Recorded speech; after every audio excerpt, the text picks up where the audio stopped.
Last week, someone got stabbed and killed in the area I grew up in and where my mum still lives. And as of me recording this video, there have been 4 stabbings in Catford in the last 10 days. RIP to the young brother. But what really struck me was the comments under that Facebook post. Things like, it's always them. There's no picture of the person, but I bet it's black on black. They need to leave our country. And it was just a reminder that there's way too many racists on Facebook, but also that people are well and truly sucked into this whole black on black narrative that is quite clearly spun by the media. And I'll explain why.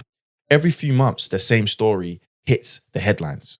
Another stabbing, another young black face on the news. And somewhere in the coverage, the phrase black on black crime appears. But here's the uncomfortable truth.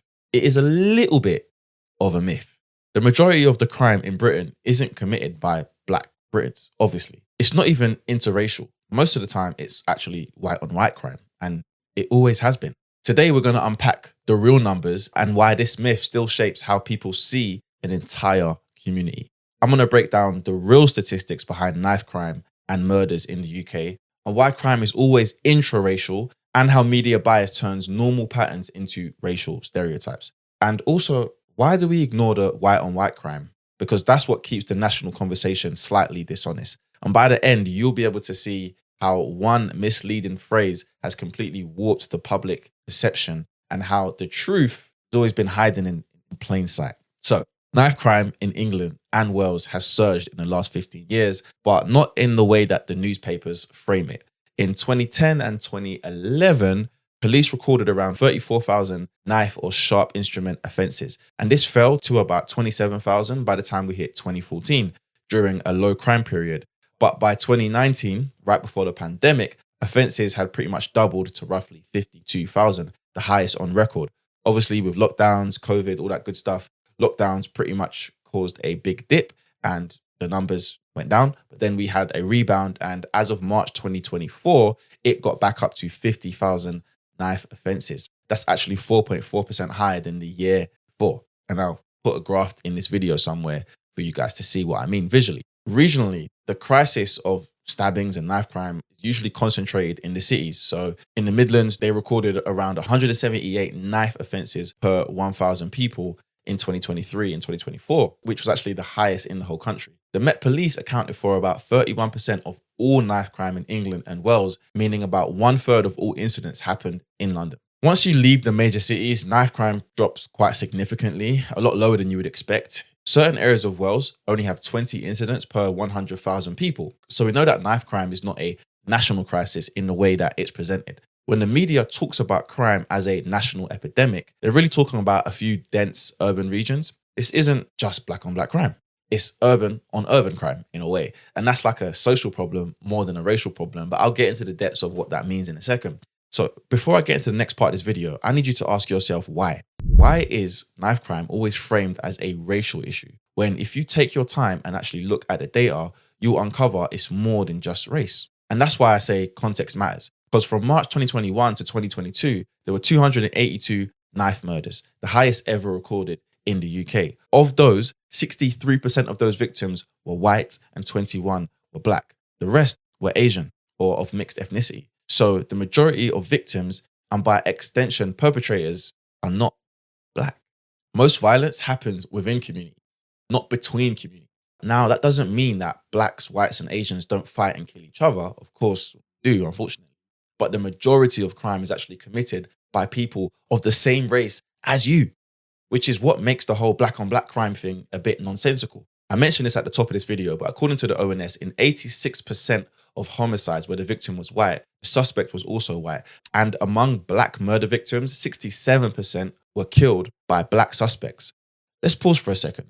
67% of black homicide victims were killed by black people. That means white on white violence is the most common homicide, yet nobody talks about it. Nobody calls it white on white crime because that just sounds weird, doesn't it? But can we take a guess why? Why is it not labeled that? The label only appears when the victim and the offenders are of a certain ethnicity. And this is something that many of us in the black community are well aware of. We know that when the politicians get on these right-wing platforms like GB News, they speak about inner city crime as if it's only black boys that do it. But we know there is a sinister reason behind this. It doesn't take a rocket scientist to try and work out what I'm indicating here. But let's not be dumb. It's racism. It's thinly veiled racism, the kind that people try to pretend isn't real because it's not blatantly obvious, but you don't have to be Superman to work out. Yeah. And if everyone commits most violence within their own community, why single out one group? It's what I found to be called media framing. Throughout the 1970s and 80s, British tabloids sensationalized inner city muggings, often linking them to young black guys. Politicians echoed it, and the phrase black on black crime became shorthand for basically urban inner city violence, despite no equivalent term for white on white crime or Indian versus Indian crime, whatever it may be. Even the term white on white violence just sounds funny. It sounds odd because you don't really hear it. I don't know if you have, because I haven't. And once the narrative kind of came about, it kind of stuck, and then every new incident kind of reinforced it. So when a stabbing does take place in London involving black teenagers, it's kind of treated as a cultural crisis.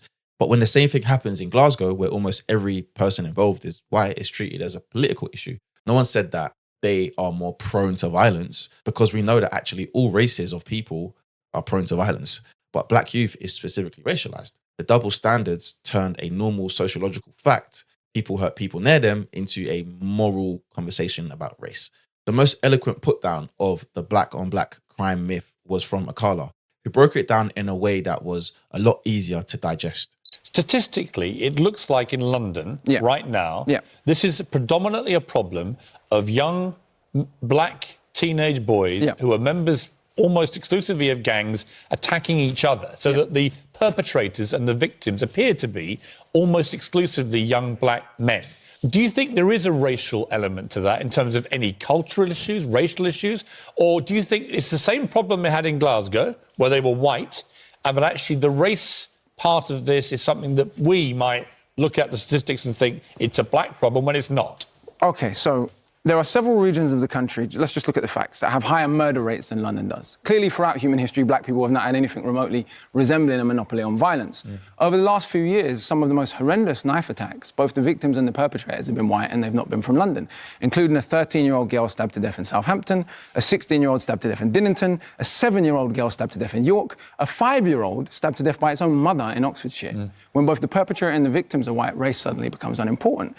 There is one limited sense in which race may be important. You could argue that only a very particular demographic of young black boys, only at a very particular stage in their lives, feel a degree of psychological self-hatred or contempt for themselves that they project onto other people who most remind them of themselves. However, the black-on-black violence paradigm, so-called, is never used in that way as a kind of psychological self-hatred model. It's used to give the public essentially the ridiculous impression that black school teachers, black doctors, black lawyers, black Premier League footballers, my grandmother, David Adjaye, Oswald Boateng, are all sort of an equal risk of violent crime. And yes, London does have a disproportionate share of knife crime incidents, roughly a third of the country's total. Nobody is denying that.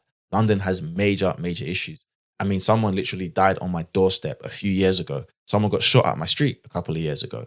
So, you know, there's always been issues where I grew up, and there's been multiple stabbings and shootings in my area over the last 6 or 7 months. It is a crazy time. And yes, within that, around half of the victims and offenders are from black and Asian. No one denies that. But the context is why this is important. London's population is 40% full of ethnic minorities. I don't like using the term ethnic minorities. We are not a minority as people, but it is what it is. But if roughly 50% of knife cases involve ethnic minority individuals, that's not widely out of proportion.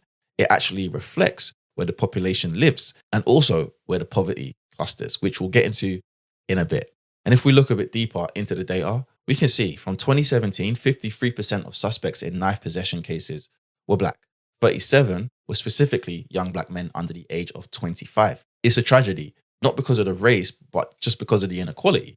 Many of these cases come from the same few postcodes hit hardest by, you guessed it, deprivation, lack of policing, and lack of opportunity. And this is, to me, the most annoying thing. And it's the bit that nobody talks about, the commonalities in where these stabbings take place. If you leave London, the same story takes place, only this time it's working class white boys. Glasgow's infamous knife crime epidemic in the 2000s was purely white Scottish young boys. Yet no one called it white on white knife crime, because when the victims are white, we just call it crime. And when they're black, we call it a problem within the community. But guess what? All these places have one thing in common. That is poverty. They are poor, dirt broke, from areas where there is no money. And I think it's time to call out the elephant, white on white crime. Statistically, it's actually the most common form of serious crime. Yet year after year, 75% of murder victims are white. And don't get me wrong, it makes sense considering they make up the majority of the country. And we know that most races commit crimes to each other. But in those 70% of murders, over 80% of those cases, the suspect was white too. But because white people are the majority, their violence isn't racialized. It's sort of normalized. A murder in Essex is just a domestic killing. Race is never mentioned, which would be absolutely fine if that was not the case for every other crime. Whereas a stabbing in Croydon, it's black on black crime. Same behavior, different framing. So I hope we can start to see what I'm trying to say here. Even where Caucasian men dominate entire crime categories, we don't label it by race. Now, this is about to upset a whole bunch of people, and it's probably going to get this video suppressed on YouTube. But let's talk about it. Child abuse, specifically sexual abuse. In a 2025 report by the Center of Expertise on Child Sexual Abuse, 90% of recorded suspects were white. 90%. Are you serious? The Ministry of Justice data from 2020 showed that of the 8,300 offenders, 7,353 were white. That's about an 88 to 90% rate. Yet you've never heard the term white grooming gangs. What do we have now? Instead, the focus stays on the far smaller number of cases involving Asian men, just 3.7% of incidents in 2023, because it fits a racial narrative, it fits a racial stories, and then it fuels political parties like Reform, and then allows them to manipulate weak-minded people that think Muslim migrants are destroying every single community. It's quite interesting how figures get manipulated when you read between the lines. But let's stay on topic here because I don't want to go too far into other communities. But the question is, why don't we call that a white crisis? Because that is some scary, scary numbers. The British press isn't shy about racializing crime, but only when it involves minorities. And I'll give you a prime example. When there was a grooming gang that was convicted in Newcastle, the tabloids demonized it, right? And they demanded that the Asian community take responsibility. They lead with identifying the religion. If you are Muslim, they're going to come for you. And if you're black, you'll be labeled a thug or aggressive. Yet when a mostly white rape gang was convicted in Sheffield around the same time, not a single person called it a white grooming gang. No pundit asked the community to do better. And that's what racial framing is, in a sense. It assigns collective blame to minorities and individual blame to the majority. The same happens with terrorism. When suspects are Muslim, we hear Islamist extremists. When they're white or Christian, we hear lone wolves or mental health. And the media loves this one. They are so reluctant to use the term terrorist unless it's a Muslim. When the majority commits crime, race pretty much disappears from the conversation. When the minority commits the crime, race becomes the actual story itself. And every major study, including government commissioned reviews, agreed ethnicity alone is not a risk factor for violent crime. The truth is, crime is driven by these simple factors and it is undeniable.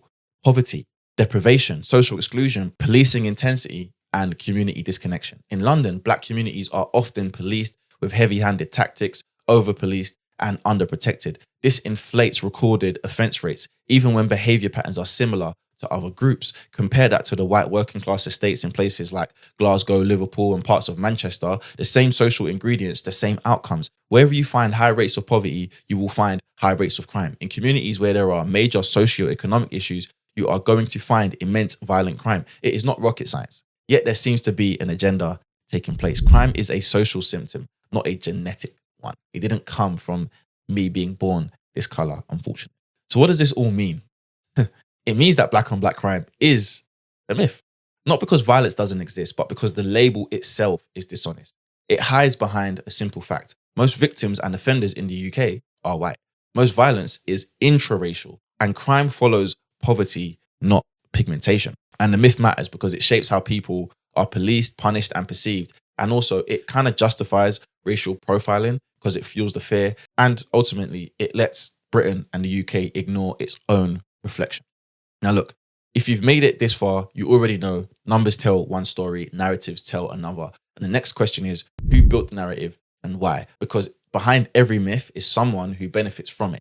So I actually made another video about how young British Caribbean boys are getting left behind and how it's going to affect the future of the country. Watch it right here.